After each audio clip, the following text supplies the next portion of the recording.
नमस्कार दोस्तों, मैं हूं संतोष पाठक और आप लोग देखना शुरू कर चुके हैं संतोष पाठक ऑफिशियल यूट्यूब प्लेटफॉर्म। देश की राजनीति से जुड़ी इस वक्त सबसे बड़ी खबर निकलकर सामने आ रही है।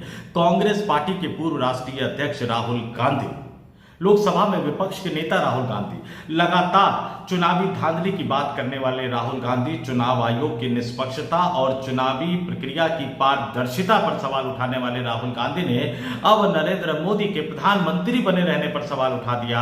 अब नरेंद्र मोदी की जीत पर सवाल उठा दिया और सिर्फ इतना ही नहीं कहा, कहते कहते वो यहां तक कह गए, एक बार फिर से वो कह गए कि उनके पास सबूतों का जखीरा है, सबूतों का एटम बम है और आने वाले कुछ दिनों के अंदर जब वो इस एटम बम का परीक्षण करेंगे, यानी इन तमाम सबूतों को देश की जनता के सामने रखेंगे, तो देश की जनता हिल जाएगी। और बोलते बोलते राहुल गांधी 15 लोकसभा सीटों के गणित को भी समझा गए। ये 15 लोकसभा सीटों का गणित अपने आप में बहुत कुछ कहता हुआ नजर आता है। और राहुल गांधी ने जैसे ही इस तरह का आरोप लगाया, केंद्र की नरेंद्र मोदी सरकार हिलती हुई नजर आई और नरेंद्र मोदी ने पलटवार करने के लिए अपने एक धुरंधर नेता को आगे कर दिया।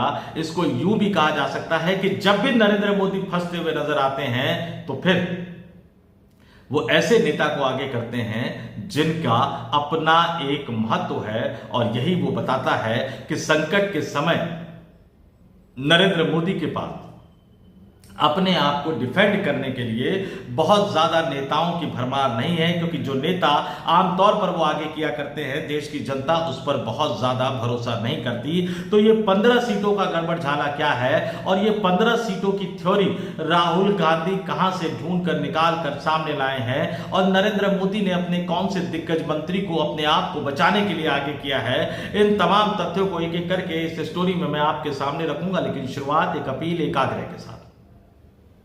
आजकल YouTube हमारे वीडियो प्रमोट कर नहीं रहा है। प्रमोट नहीं कर रहा होगा तो आपने सब्सक्राइब भी कर रखा होगा तो भी आपके पास नोटिफिकेशन पहुंच नहीं रहा। तो बहुत सारे लोगों के पास नोटिफिकेशन पहुंच नहीं रहा है। तो आप लोगों से आग्रह करूंगा कि आपको नोटिफिकेशन वाला एक बार और ऑन करके देख लीजिए, बेल आइकन जरूर दबा दीजिए। जब सब्सक्राइब करें उसके बाद बेल आइकन भी दबा दीजिए ताकि पहुंचना शुरू हो नोटिफिकेशन। और फिर भी ना पहुंचे तो दिन में एक दो बार जरूर संतोष पाठक ऑफिशियल यूट्यूब प्लेटफॉर्म को सर्च करके उस पर जो हमारा नया वीडियो आया करे उसको जरूर देखिए, सब्सक्राइब भी कर लीजिए। अपने दोस्तों रिश्तेदारों से सब्सक्राइब करने की अपील और आग्रह भी कीजिए। और एक आग्रह और करूंगा कि इस वीडियो को व्हाट्सएप के जरिए, जितने व्हाट्सएप ग्रुप में आप हैं उन व्हाट्सएप ग्रुपों में डालिए, व्हाट्सएप के जरिए पहुंचाने की कोशिश कीजिए, क्योंकि झूठ बड़ी तेजी से फैलाया जाता है, सच आपके लिए जानना बहुत जरूरी है। तो आपसे अपील, आपसे आग्रह कि आगे बढ़िए और हमारी बात को ज्यादा से ज्यादा लोगों तक पहुंचाने में हमारी मदद कीजिए। अब आते हैं आज की इस बड़ी राजनीतिक स्टोरी पर कि राहुल गांधी ने क्या क्या कहा, कहां कहा और देश के प्रधानमंत्री नरेंद्र मोदी को अपने कौन से दिग्गज मंत्री को अपनी बचाव के लिए, अपनी रक्षा के लिए आगे करना पड़ा। दिल्ली के विज्ञान भवन में अब से थोड़ी देर पहले कांग्रेस पार्टी का एक एनुअल लीगल कॉन्क्लेव हुआ, जिससे कांग्रेस पार्टी के राष्ट्रीय अध्यक्ष, जो कि राज्यसभा में विपक्ष के नेता है, मल्लिकार्जुन खड़गे साहब ने भी संबोधित किया, अभिषेक मनु सिंघवी ने भी संबोधित किया और राहुल गांधी ने भी संबोधित किया। और राहुल गांधी इसमें बोलते बोलते गजब बोल गए। वो कह गए कि उनको 2014 से ही चुनावी प्रक्रिया पर संदेह था कि इसमें कुछ गड़बड़ है।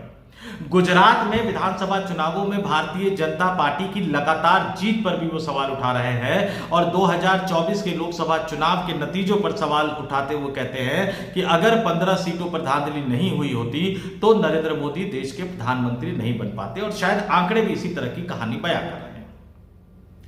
240, 303 से भारतीय जनता पार्टी को 2024 के लोकसभा चुनाव में भारत की जनता ने 240 पर लाकर पटक दिया था। बहुमत के लिए जरूरी 272 से 32 कम। वो तो चंद्रबाबू नायडू, नीतीश कुमार, एनडीए गठबंधन के तमाम साथी आ गए। हालांकि इस चुनाव में जो 240 तक पहुंचने का जो आंकड़ा था, चुनाव से पहले जब मैं भारतीय जनता पार्टी के कार्यालय में बैठा करता था तो मेरा अपना एस्टिमेट 230 के आसपास था। उड़ीसा में पता नहीं कैसे नतीजे आ गए, बाकी राज्यों का विश्लेषण लगभग मेरा ठीक था। उड़ीसा में नवीन पटनायक साहब की ऐसी बुरी हार, और नवीन पटनायक खुद भी इस पर सवाल उठा चुके हैं, बीजू जनता दल इस पर सवाल उठा चुका है और नवीन पटनायक आमतौर पर आरोप लगाने वाले नेता माने नहीं जाते हैं। देश के प्रधानमंत्री नरेंद्र मोदी खुद उनकी कई बार तारीफ कर चुके हैं। तो नवीन पटनायक की पार्टी बीजू जनता दल का भी आरोप लगाना, और 240 से अगर 230 के आसपास होती तो क्या नरेंद्र मोदी सरकार बना पाते? नहीं बना पाते। तब नीतीश कुमार भी पलट जाते और चंद्रबाबू नायडू भी सोचते कि उनको क्या करना है। तो उड़ीसा की जीत तो अपने आप क्वेश्चन मार्क पे है, लेकिन राहुल गांधी ने इससे अलग हटके कहा कि लोकसभा चुनाव में किस तरह से धांधली की गई और अगर 15 सीटों पर धांधली ना होती तो नरेंद्र मोदी तीसरी बार प्रधानमंत्री नहीं बन पाते, क्योंकि 15 सीटें बीजेपी और कम आ जाती, 240 के बजाय 225 पर आकर टिक जाती, तो फिर भारतीय जनता पार्टी को सरकार बनाने के लिए बहुमत नहीं मिलता। फिर सहयोगी दलों की बातें भी माननी पड़ती है या सहयोगी दल पाला बदल के, क्योंकि लोकसभा चुनाव से पहले नीतीश कुमार इंडिया गठबंधन का साथ छोड़कर एनडीए में आए थे, तो अगर लोकसभा चुनाव के बाद नरेंद्र मोदी से मुक्ति का रास्ता उनको नजर आता तो बड़े आराम से वो एनडीए गठबंधन का साथ छोड़कर इंडिया गठबंधन में चले जाते, कंफर्टेबल रहते वो वहां जाकर। कई अन्य सहयोगी दलों के साथ भी इसी तरह की सिचुएशन है। उनको जिस दिन ये लग जाए कि भारतीय जनता पार्टी की सत्ता से विदाई तय हो गई है तो वो तुरंत पाला बदलने में देर नहीं करेंगे। और राहुल गांधी इसी तथ्य को आगे बढ़ाते हुए कह रहे हैं कि गुजरात विधानसभा चुनाव को लेकर भी उन्हें पहले से शक था। ऐसी कई सीटें वो भारी बहुमत से जीत गए और उन्हें तब आश्चर्य हुआ, वो लोकसभा चुनाव का भी जिक्र कर रहे हैं आगे, कि जब राजस्थान, मध्य प्रदेश और गुजरात में कांग्रेस पार्टी को एक भी सीट नहीं मिली। उन्होंने कहा कि वो तो हैरान रह गए और हम जब भी इस बारे में बात करते थे तो लोग हमसे पूछते थे कि सबूत कहां है कि चुनाव में धांधली हुई है। और महाराष्ट्र विधानसभा चुनाव का जिक्र करते हुए राहुल गांधी ने कहा कि लोकसभा चुनाव में हमारे गठबंधन को जीत मिली। उस गठबंधन में कांग्रेस पार्टी शामिल थी, शरद पवार वाली एनसीपी शामिल थी, उद्धव ठाकरे वाली शिवसेना शामिल थी। और फिर आगे राहुल गांधी ने कहा कि लेकिन सिर्फ 4 महीने बाद जो विधानसभा चुनाव हुए उसमें सिर्फ हम हारे नहीं, बुरी तरह से ही सिर्फ नहीं हारे, बल्कि हम पूरी तरह से खत्म हो गए। और जो 3 राजनीतिक दल लोकसभा चुनाव में ताकतवर राजनीतिक दल नजर आ रहे थे, विधानसभा चुनाव में अचानक वो गायब हो गए।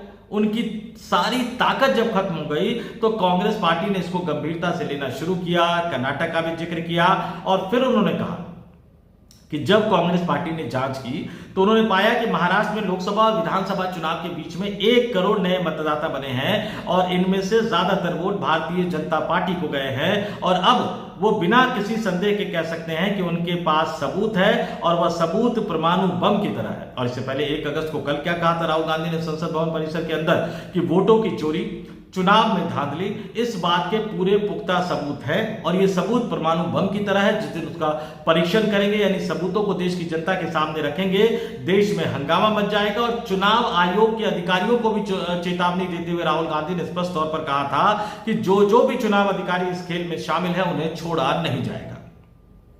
राहुल गांधी ने यहां तक कह दिया था कि अगर वो चुनाव अधिकारी रिटायर भी हो जाएंगे तो भी उन्हें ढूंढ कर निकाला जाएगा और कानून के सामने उनकी एक तरह से पेशी की जाएगी, कानूनी कार्रवाई उन पर की जाएगी। चुनाव आयोग ने हालांकि कल इस बात का जवाब दे दिया था कि राहुल गांधी चुनाव अधिकारियों को धमकाने की कोशिश कर रहे हैं, लेकिन उसके बाद राहुल गांधी ने एक बार फिर से आज दिल्ली के विज्ञान भवन में आयोजित कार्यक्रम में एक बड़ा आरोप लगा दिया। और अब देश के प्रधानमंत्री नरेंद्र मोदी के लिए कई तरह की दिक्कतें खड़ी होगी, क्योंकि उनके प्रधानमंत्री बनने पर सवाल खड़ा कर दिया। देश का लगातार तीसरी बार प्रधानमंत्री बनने पर सवाल खड़ा कर दिया। वैसे तो भारतीय जनता पार्टी को 2024 के लोकसभा चुनाव में अपने दम पर जीत मिली नहीं थी, 303 से 240 पर आकर अटक गए थे जैसा कि मैंने आपको बताया, लेकिन फिर भी किसी तरह से वो सरकार बनाने में और लगातार तीसरी बार देश के प्रधानमंत्री बनने में कामयाब हो गए थे। लेकिन राहुल गांधी अब उनकी उसी कामयाबी पर सवाल उठा रहे हैं। तो ऐसे में एक बार फिर से देश के प्रधानमंत्री नरेंद्र मोदी को राजनाथ सिंह की याद आ गई और नरेंद्र मोदी का आदेश या संदेश, इसे जो भी आप समझिए, वो मिलते ही राजनाथ सिंह सक्रिय हो गए। राजनाथ सिंह बिहार की धरती पर थे, उसी बिहार की धरती पर जहां विधानसभा चुनाव से पहले चुनाव आयोग द्वारा करवाए जा रहे SIR यानी विशेष मतदाता गहन पुनरीक्षण अभियान को लेकर राजनीतिक बवाल मचा हुआ है। उसी बिहार की राजधानी पटना की धरती पर थे राजनाथ सिंह और राहुल गांधी पर हमला बोलते हुए उन्होंने कहा कि अगर राहुल गांधी के पास सबूत है, अगर राहुल गांधी के पास सबूतों का एटम बम है तो वो इंतजार किस बात का कर रहे हैं, उस एटम बम को फोड़ दीजिए, सबूत देश की जनता के सामने रख दीजिए। और आगे फिर वो राहुल गांधी की आलोचना करते हुए कह रहे हैं कि सच्चाई है कि राहुल गांधी के पास कोई तथ्य नहीं है, कोई सबूत नहीं है, बिना तथ्यों बिना सबूतों के वो चुनाव आयोग जैसी संवैधानिक संस्थाओं पर सवाल उठा रहे हैं, जो कि ठीक नहीं है। और यहां तक कह रहे हैं कि राहुल गांधी को आदत हो गई है सनसनीखेज आरोप लगाने की और फिर बोलते बोलते जैसे भारतीय जनता पार्टी के नेता करते हैं, वो 1975 में पहुंच गए। 50 साल पहले कांग्रेस पार्टी द्वारा देश में लगाए गए आपातकाल का जिक्र करते हुए भी उन्होंने कांग्रेस पार्टी पर निशाना साधा, कांग्रेस पार्टी पर उन्होंने हमला बोला। अब राजनाथ सिंह को तो बचाने के लिए आगे किया गया था, राजनाथ सिंह को डिफेंड करने के लिए आगे किया गया था, लेकिन क्या वाकई राजनाथ सिंह नरेंद्र मोदी को डिफेंड करते हुए नजर आ रहे हैं?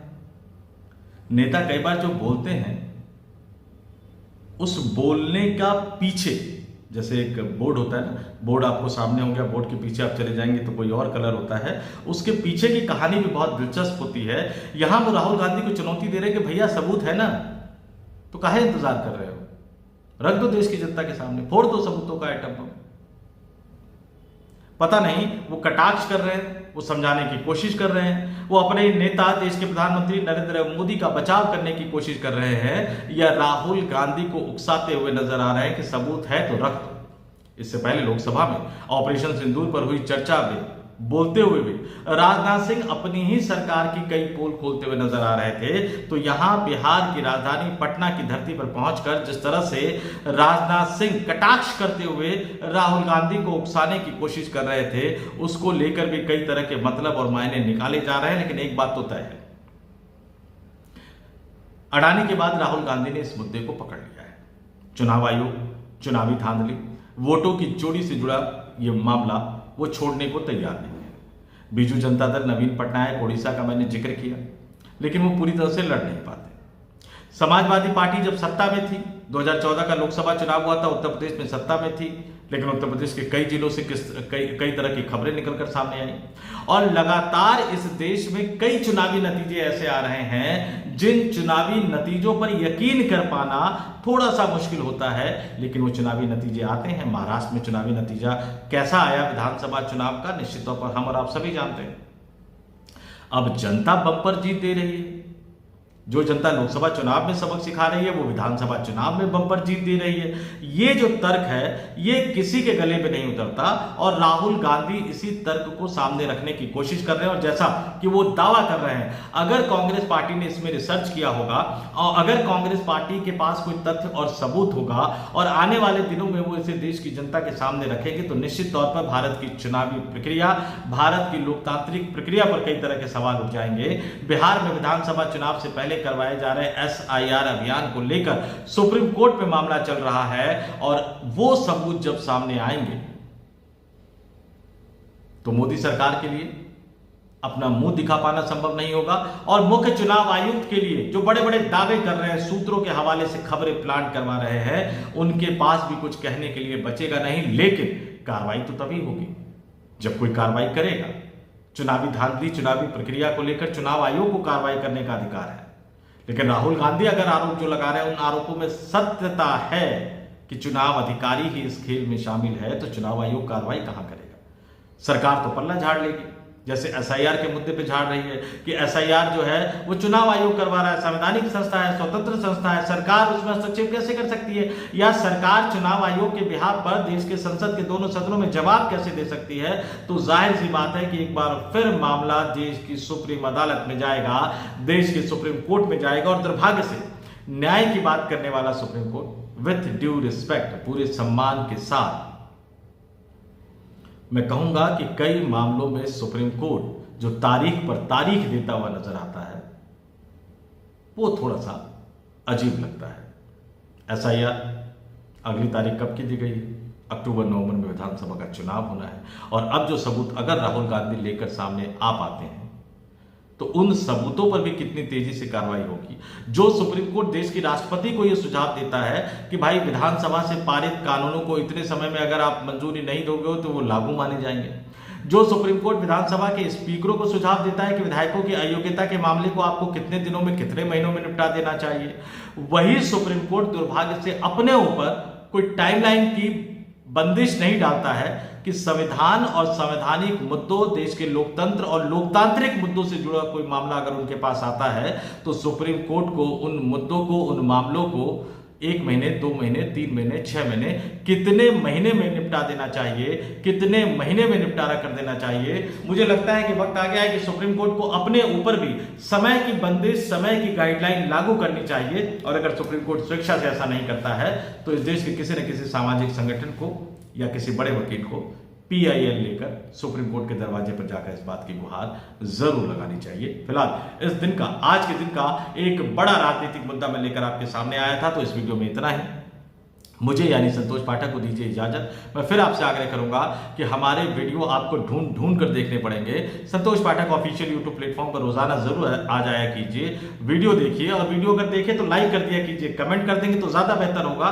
कमेंट अगर नहीं भी कर पाते हैं किसी भी वजह से, कमेंट कोई अच्छा या बुरा नहीं, जो भी आपको लगता है वो कमेंट कर दीजिए। लेकिन अगर किसी भी वजह से कमेंट नहीं कर पाते हैं तो लाइक जरूर कर दिया कीजिए, ताकि आपकी उपस्थिति भी है जो यूट्यूब के रिकॉर्ड में दर्ज हो जाए, और फिर शायद वीडियो का प्रमोशन और बाकी चीजें जो YouTube ने लगभग बंद कर रखी है वो शुरू हो जाएगा। इससे हमें और हमारी टीम का हौसला बुलंद होगा, और आपके साथ के बिना इस देश में स्वतंत्र और निष्पक्ष पत्रकारिता नहीं हो सकती है। इसलिए आपका सजग रहना, आपका सामने आना, आपका खड़ा होना, आपका अड़ना, आपका अपनी बात कहना बहुत जरूरी है। जाते जाते फिर अपील करूंगा, संतोष पाठक ऑफिशियल यूट्यूब प्लेटफॉर्म को सब्सक्राइब जरूर कर लीजिएगा।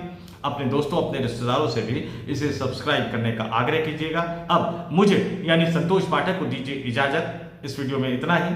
आप लोग देखते रहिए संतोष पाठक ऑफिशियल यूट्यूब प्लेटफॉर्म। नमस्कार।